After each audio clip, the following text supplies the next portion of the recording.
La meilleure façon de diagnostiquer une panne sur un appareil quand on ne connaît pas la cause, là en l'occurrence, je ne sais pas si c'est cette partie-là qui déconne ou cette partie-là, parce que quand on met la batterie, je vais vous montrer ce qui se passe.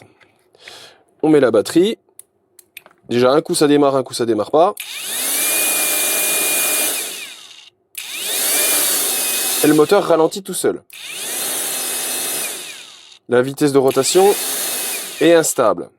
Donc, cela peut provenir de la carte ou du moteur. On va procéder comme en informatique. C'est-à-dire que en informatique, quand un ordi s'allume et ça reste en écran noir, si on a des pièces détachées, on commence par toutes les pièces qui sont susceptibles de cramer et qui sont facilement démontables. Là, nous avons 3 fils à démonter. Là, nous avons le capteur Hall, donc qui contrôle les phases, qu'on ne va pas brancher, parce que normalement, ce n'est pas nécessaire. Enfin, j'espère. Donc, ce que je vais faire, c'est que j'ai une carte AliExpress. Nous allons la tester. Tester le moteur avec cette carte-ci. Et on va voir si ça fonctionne. Si le moteur tourne avec une vitesse de rotation normale, ça voudra dire que c'est la carte qui est problématique. Si par contre, avec la carte AliExpress, le moteur fait exactement les mêmes symptômes, ça veut dire que c'est le moteur qui est en cause. Et ça, nous allons le savoir tout de suite. On va essayer de remettre les fils dans le même sens, donc vert, bleu, jaune. Donc je vais mettre un petit peu de flux de soudage sur l'étain, de manière à ce que ça se dessoude plus facilement. Voilà. J'ai extrait la carte du moteur. Maintenant, ce qu'on va faire, c'est qu'on va relier les bornes de la carte au moteur et on va faire des petits essais. Je vais prendre des autres fils. J'ai évité de couper sur la carte, ça serait dommage parce que imaginez, c'est pas la carte qui est en cause, c'est le moteur, j'aurais coupé les fils pour rien. Je garde souvent des morceaux de fil quand je fais des démontages. Ça peut toujours servir. Et là, en l'occurrence, je vais me servir de ces fils-là pour accoupler le moteur à la carte. Les fils sont soudés tip-top sur la carte. Et là, maintenant, on va raccorder le moteur. J'ai pas réussi à enfiler les câbles dans les trous, du coup j'ai choisi la facilité.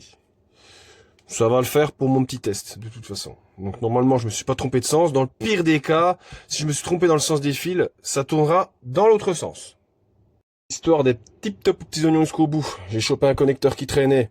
Comme ça je vais pouvoir raccorder la batterie dessus. Le seul truc que je vais faire, c'est que je vais pas m'embêter à mettre un interrupteur, je vais juste faire toucher les deux fils pour faire démarrer le moteur. Et on va voir si ça fonctionne. Allez, on va y intégrer une batterie 8 ampères dessus, quitte à faire, on va pas faire semblant.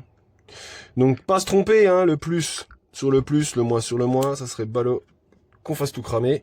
Bien tenir le moteur, parce que les fils vont s'entortiller sinon. Et là, le test. Comme vous pouvez constater, ça envoie la purée. Je pense qu'il y a moyen que ça aille encore même mieux qu'avec la carte d'origine. Maintenant, la question que je vais vous poser. La question à 1 million de dollars. Est-ce qu'on essaye d'adapter cette carte à l'intérieur de cette carcasse? Je peux vous assurer, ça rentre pas, hein, je vous le dis tout de suite. Il n'y a pas la place. Mais est-ce qu'on fait quelques découpes pour arriver à l'intégrer à l'intérieur? Si on part du principe, j'ai fait les fils, je les ai fait peut-être un petit peu longs, hein, mais bon, au moins ça va me permettre de mettre la carte un peu dans tous les sens. Donc imaginons, on part du principe qu'on la met comme ceci.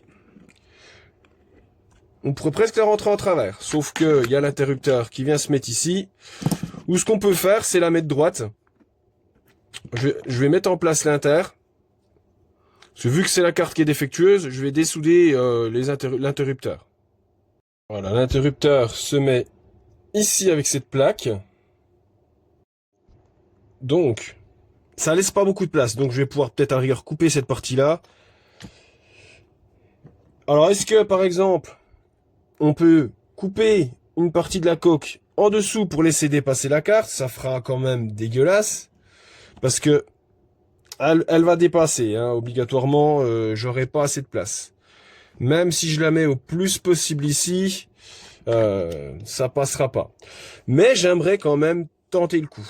Qu'est-ce que vous en pensez? Dites-moi en commentaire si ça en vaut la peine d'essayer de mettre une carte comme ça dans une scie sauteuse Parkside Performance.